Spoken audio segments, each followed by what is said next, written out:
What is up, guys? Fahir here from AwesomeTuts.com, and let's take a look at how can we create a simple pause panel. For starters, you can download these assets. Link is in the description below. Just click on the link. You will go on my website and enter your info, and you will have access to these assets that I'm gonna use in this video, among all other assets that you will see. Now, if you want to use these same assets, you will see them under title Creating Pause Panel Tutorial. So these are those assets. When you download them, you're gonna unzip them, and then you have a folder that you simply drag and drop here in Unity. So from your folder, click on it, or any folder where you put these assets, download folder, whatever. Click on them and drag and drop them here in the project tab. So now that we have this right here, I'm gonna click and go inside of that folder. You will see multiple folders inside, but we need PNG. Now, what are these others? These others are simply other types of the same file. So you have PNG, JPEG, blah, blah, blah. So these are just other types of these files that we need. But we're gonna go in the PNG folder, and here we have the background, we have the button, and we have the window. Now we are going to start with the BG, and I'm gonna click on it and open it so that we can see how the BG looks like. And let me quickly close it. After that, we are gonna go and see all of our buttons and the windows and how we can separate them, because as you can see here, they are all put in a single image. And we will talk about that in a moment. So in order to use this background and put it in our scene, and as you can see, I'm in the scene tab, I need to right click in the hierarchy and go under UI, and I'm gonna create an image. So bam, I'm creating an image, and this is what we have here, and this is what we see. Now you see this rectangle right here, this big one. This is our canvas. So this is our canvas. I turn it off. You see, this is the canvas, and the canvas is the main guy for UI elements. So every UI element, be that an image, a button, a text, whatever, it needs to be a child of the canvas.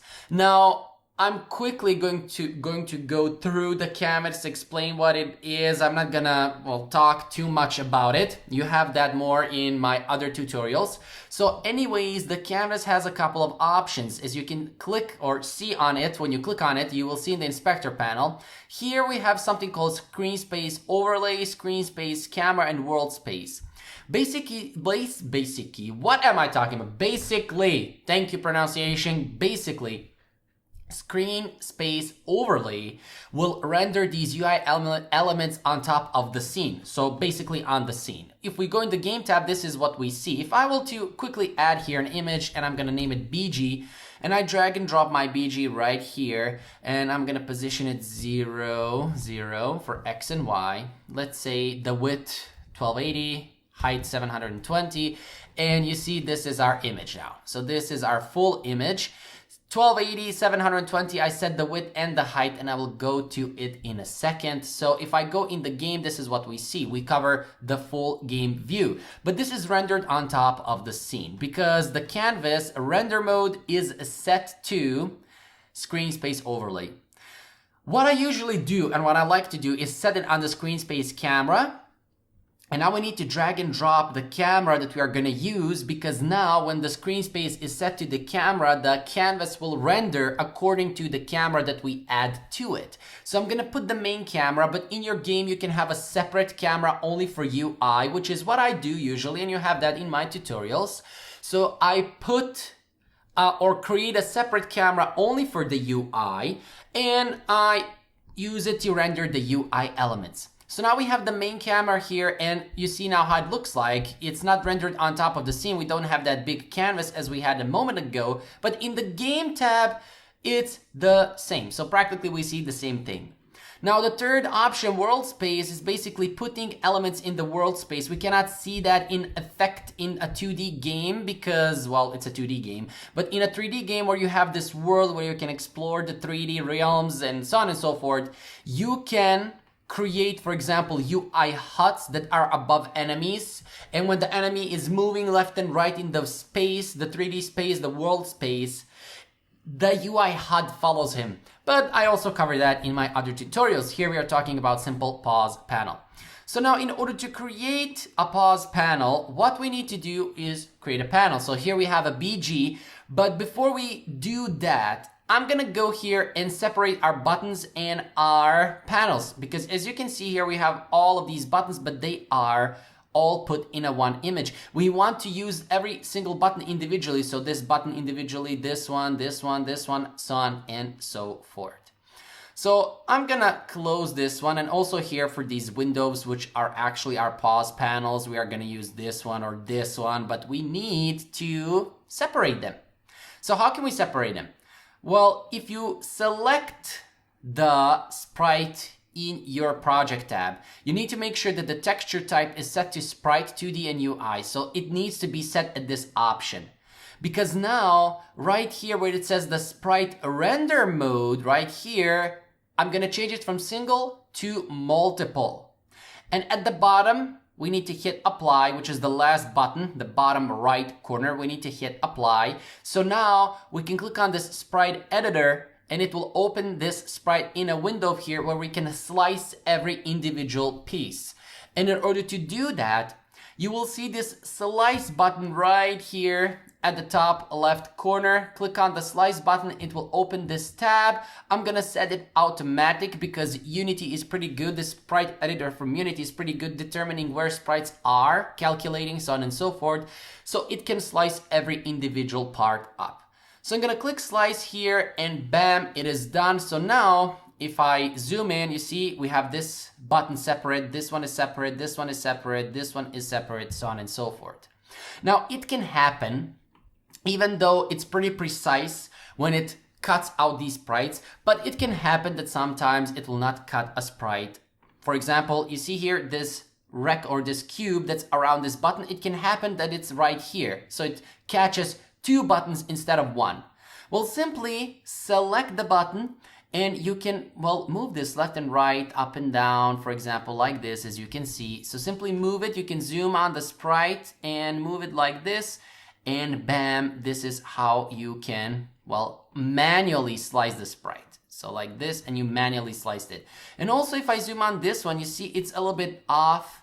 So I don't want it to be this off. I want it to be something like this, closer to the edges, so you can put it, so zoom in and put it manually closer to the edges. I'm not gonna use every single button right here that we have. I'm gonna use these four, the blue, green, red, and silver one. So I'm gonna select the blue one, and I'm gonna rename it here. When you select it, at the bottom right corner, you will see the properties, the position, the border, so on and so forth, but you also have the name. So I'm gonna change to button 1. So this one is button 1. The green one is going to be button 2. Red one is going to be our button 3. And the silver dude can be button 4. I am also going to use a pause button right here. Let's say the blue one, it can be our pause button. And I'm simply gonna rename it to pause button. Hit enter to make that change. And now since we sliced all of the sprites, renamed every sprite we want to use, click on the apply button right here at the top right corner. So click on the apply button and it will apply those changes. So now we will be able to use these sprites individually. But before that, for our window sprites right here, also make sure it's set to the texture type sprite, set it to multiple, hit apply, open it in the Sprite Editor, and again, slice and slice everything. And let me see which one I'm gonna use. I'm gonna use this one right here. So this one is the one I'm gonna use for our pause panels. You can see this one here, this is separate, and I'm gonna change this one. I'm gonna say pause panel like this. And this is going to be pause border up, for example, like that. And voila, here we are. We can also use this one because this one is in one piece, but this one is in two pieces, which means we can determine where we want to put these two pieces in our game. You can also use these verticals for or portrait if you're doing for portrait resolution. I'm gonna hit apply and I'm gonna close the Sprite Editor tab. And by the way, I just said if you're using or creating for the portrait mode, how can you change this resolution here. As you can see, it's in landscape currently. How can you change it to portrait? When you're in the game tab, right here, you can click on and select the desired resolution. I can click here and select my 480 by 800. If you don't have these resolutions, click on the plus button and create a resolution on your own. This is the width, this is the height, this is the name of the resolution. Hit OK when you add those, and voila, you will have that resolution right here. You can also right click on a resolution and delete it as well. And I'm gonna put it back at 1280 by 800 or 720. So now I am gonna right click on the canvas and create another UI image. This is going to be our pause panel. So pause panel like this. And here I am gonna take the pause panel and put it as an image for our pause panel. And voila, I think this is okay, but I'm still going to actually not like this, select it and put it here as an image that we're gonna draw. And let me just resize it to see how large we want it. Yeah, this can work. This can work so that all our buttons fit in. So yeah, this works pretty well. Of course, depending on your game, you're gonna change the size and what you're doing. But as I said, we're creating a simple pause panel here. So this right here can work, and this is our pause panel. Or actually, because we're gonna add that detail on the top, maybe we can resize it a little bit lower, something like this, and 0 for X, 0 for Y. And I am going to create another UI element under the pause panel as a child, and I'm going to rename it to image, or actually rename it to border top, not tip, but top. And drag and drop the pause border up, and voila, here it is. If I click here, set native size, it will resize it to its native size. And you can do that in the image script right here. Click set native size, and I'm going to position it somewhere around here, and voila. Now, why did I put it to be as a child? Well, because now if we turn off this parent game object, the child will be turned off as well. So this is our pause panel. And now we need to add some buttons in the pause panel. And I'm gonna right click on the pause panel itself, go under UI and create a button. And as you can see, the button by default is created with the black, it's white inside, black border with the text in it. But I'm gonna select the button, and we can set any image to be visual representation of the button. And you simply drag and drop the image, select the image that you want. I want my button 1.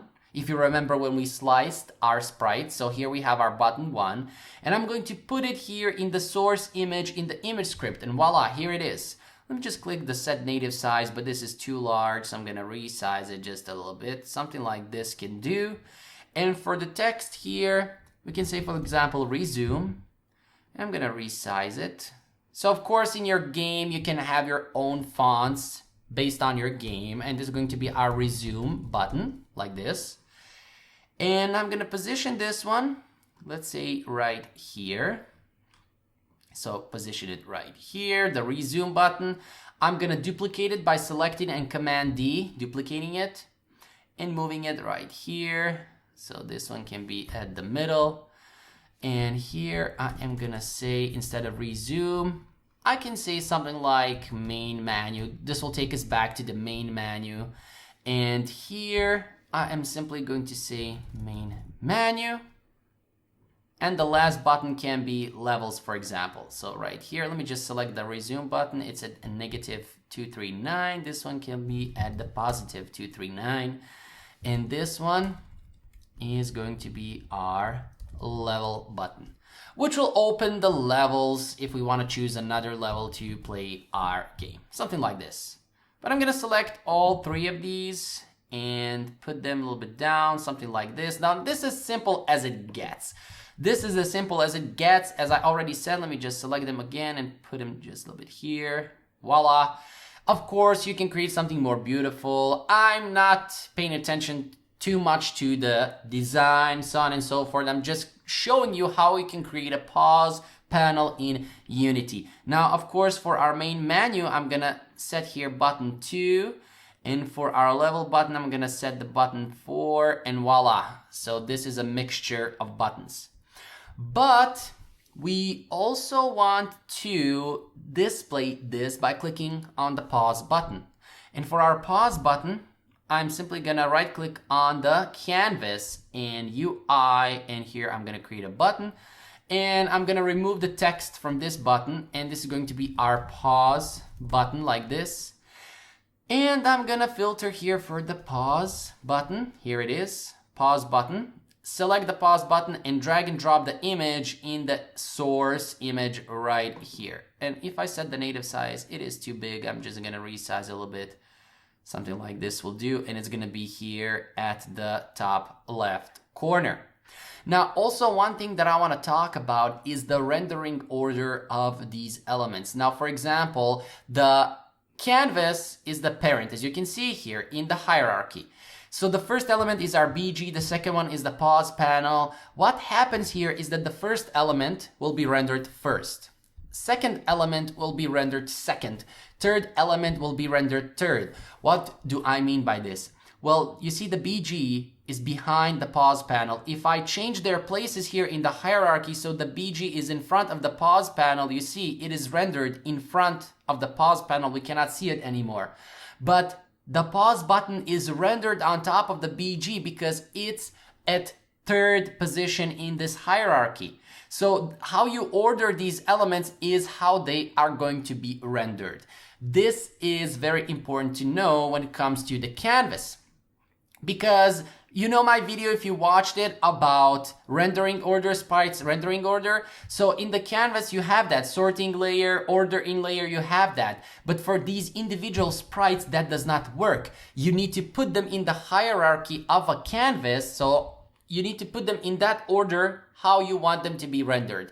So if you want the BG to be rendered first, that is behind all other elements, it needs to be the first in line in the canvas.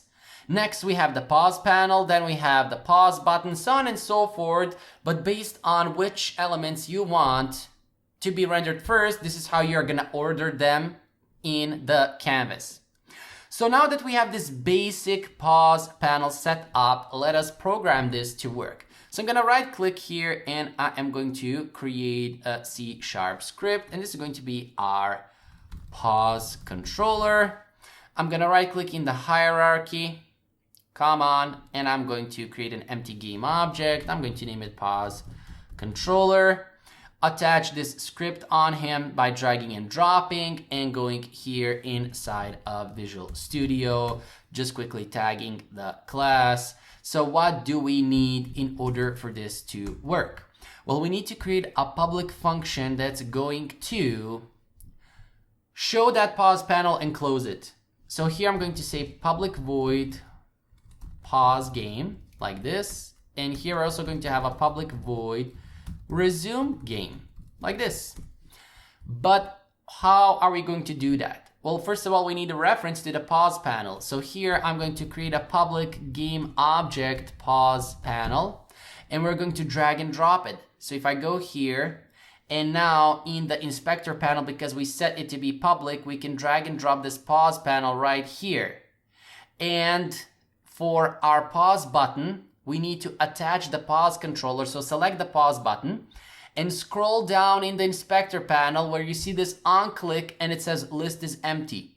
You're gonna click on this plus button here, which will create this list of this empty field where we can drag and drop a game object such as the pause controller that holds this script called pause controller that has this function called pause game that we're gonna select here, which means now when we press the pause button, this function will be called to get executed. But what do we need to do? Well, simply here we're gonna say pause panel set active is equal to true, and this will display the pause panel. And when we resume the game, we're going to do the same thing, except we're going to say pause panel set active is false to remove the pause panel from our scene. But in order for that to work, initially we need to select the pause panel and turn it off. So set it not to be active. Also, don't forget for the resume button, so select it. And here for its list, click on the plus button, drag and drop the pause controller here, and go into the pause controller, script, and select the resume game button. And I will go back in a moment for this to explain what it is. So when I click the play game button now, we are running the game. If I click here on the pause button, bam, we show the pause panel. Resume, we remove the pause panel. Of course, if you are playing a game, when you show here, when you pause the game, you're also going to use something like time scale is equal to 0. Now this time scale will stop your game from executing. So it will stop animations, it will stop the movement, physics calculation. Your game will simply stop and you will simulate as everything is not working because you paused the game. Now going back to our listeners here, or this on click, and how you can actually execute a function when you press a button. I see a lot of students have troubles with this. Now here again, when you select a pause button or any button, I'm gonna remove this here. So you select a button, and this works with a button. So select the button, and when you scroll down in the inspector panel, in the on click where it says list empty, you have this plus and minus sign. When you click on the plus sign, it creates this right here. Let's say a list of game objects that you can attach. Now it's very important that here in this game object, you don't attach the script. So if you attach a script here, it does not work. You attach a script, you see, this does not work. The script that carries a function, in our case, the pause game, we want this function to be executed in the code when we press this pause button. You don't attach the script directly. Instead, you attach a script on a game object in the scene. In this case, the pause controller. You attach the script on it, and then you attach that game object holding that script in this field right here. So now inside of these functions in this drop-down list, you can select the pause controller script, and you can select the pause game function that will be executed, which is this one right here. And the function needs to be public void like this in order for this to work. Now it can have 1 parameters or no parameters. And usually you will have these functions with no parameters. So I'm not even gonna talk about and mention what parameters you can use because this video is already getting late and we're showing some simple things that we can do. So again, don't drag and drop the script. Instead, drag and drop the game object holding the script. So now if again, I press the play button, if I hit here the pause, we will show the pause menu, resume, we go back, and voila, we are done. Now, of course, we don't have the main menu and level. Nothing will happen if we press these because we didn't program them. But as I said, this is only about pause panel and how to show it in your game. And voila, you see here, resume, resume, and pause, and it works like a charm. Again, if you want to download these assets, link is in the description below. They are titled Creating Pause Panel Tutorial. You will see a lot of files. I have like 2 gigabytes, 2.5 gigabytes, and I'm adding more constantly. So these files, if you want to use them, they're commercial free. You can use them in your games. If you want to use them for your games or for this tutorial, link is in the description below. Go there and search for Creating Pause Panel, and then you will find these assets. Fahir here from AwesomeDudes.com. I will see you guys in the next video.